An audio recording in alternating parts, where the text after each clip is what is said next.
हमारे यहाँ अगर इस दुनिया में, भारत में हिंदू धर्म का अगर जनाजा निकलते हुए देखना है तो किसी हिंदू की शादी में चले जाओ।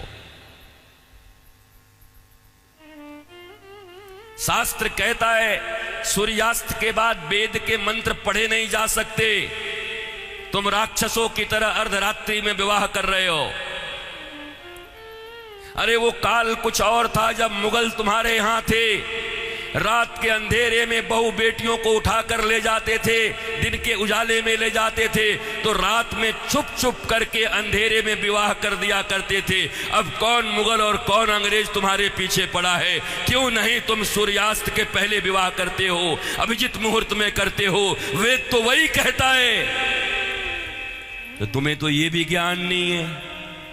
हिंदू धर्म का डंका लेके घूमते चल रहे हो, डंका पीट रहे हो हिंदू धर्म का। तुम्हारे विवाह में देवताओं का कितना अपमान होता है। अरे विवाह में दो प्रकार के कार्ड बनाओ। विवाह एक संस्कार है, विवाह एक यज्ञ है। अरे भैया, खाने पीने खिलाने वाले के लिए एक दिन रिसेप्शन जो करते हो कर दिया करना, पर विवाह में बड़े लिमिटेड लोगों को बुलाया करो। अपने परिवार, वो भी जो सनातन संस्कृति को मानते हैं, पवित्र रहते हैं। विवाह संस्कार में देवता आते हैं तुम्हारे द्वारा किए गए यज्ञ के भाग को लेने के लिए। अरे नाक पोंछते हुए, कान खुजाते हुए, पता नहीं क्या क्या करते हुए अगर तुम किसी को भोजन दो तो तुम्हारा बच्चा भोजन नहीं करता।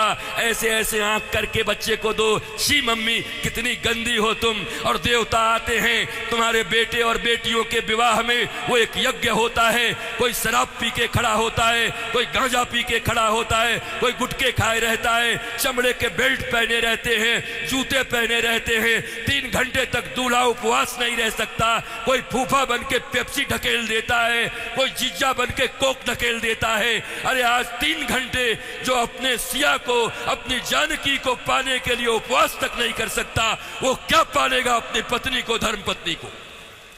ये कोई विवाह है? ये कोई सनातन संस्कृति है? और इसी को तुम विवाह कहते हो। विवाह यज्ञ है, यज्ञ है। इसलिए हमारे यहां तलाक और डिवोर्स का कोई सिस्टम नहीं है।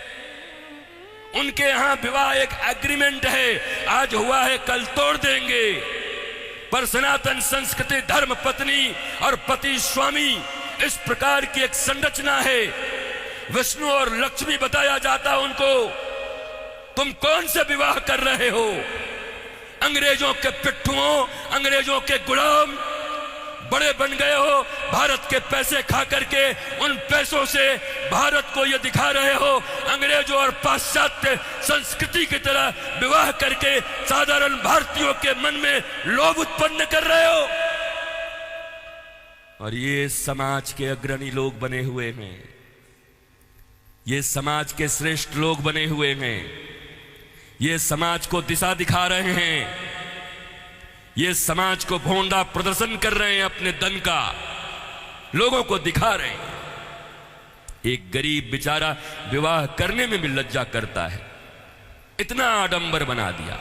विवाह एक यज्ञ है, बड़ा पवित्र यज्ञ है, सुंदर यज्ञ है, वेदियां बनती हैं। हमारे यहां दूल्हे दुल्हन, उनके वस्त्र कैसे होते थे? देखो आज के 50 साल पहले ही देखो ना, 50 साल पहले के फिल्म देख लो बॉलीवुड में, तो समझ जाओगे कैसे वस्त्र पहन करके विवाह करता हमारे यहाँ पर। क्योंकि बॉलीवुड भी या सिनेमा भी समाज का दर्पण होता है। और अब बदले हुए बॉलीवुड को देख लो कि अब कैसे विवाह करते हो। हमारे विवाह में हमारे वस्त्र, हमारे परिधान, फिर लेन देन इतना तो बनता है। 5 साड़ी तो बनती है, 21 साड़ी लगेगी ननद की। अरे कौन से ग्रंथ में लिखा है?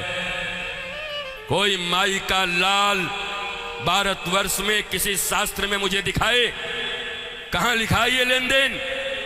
तुम्हारी बुढ़िया पुराण में होगा। लोभियों के बनाए गए कानून, लोभियों के बनाए गए नियम।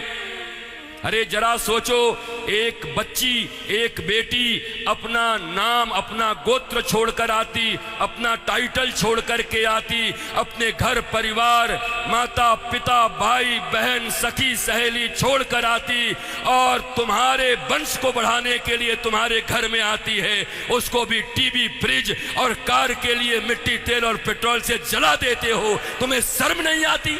भारतवर्ष में जन्म लेकर बैठे हो। तुम्हारी बाजुओं और भुजाओं में अगर शक्ति है तो अपने पैसे से कार खरीद लो, अपने पैसे से फ्रिज खरीद लो, क्योंकि छोटी छोटी बच्चियों के पिता तो बचपन से उसके लिए खिलौना खरीदते रहते हैं। जब छोटी रहती है 5 रुपए का, थोड़ी बड़ी हो जाती है थोड़ा और बड़ा, थोड़ी बड़ी हो गई साइकिल खरीद लिया, थोड़ी बड़ी हो गई स्कूटी खरीद दिया, और बड़ी हो गई अच्छे घर के हैं कार खरीद दिया 5 लाख का, और एक दिन फिर जा करके 5 करोड़ में एक गुड्डा खरीद के लाके दे दिया। तो खरीदे हुए सामान की जो इज्जत होती है वही दूल्हे की भी इज्जत होती है। दूल्हा बिकता है, बोलो खरीदोगे?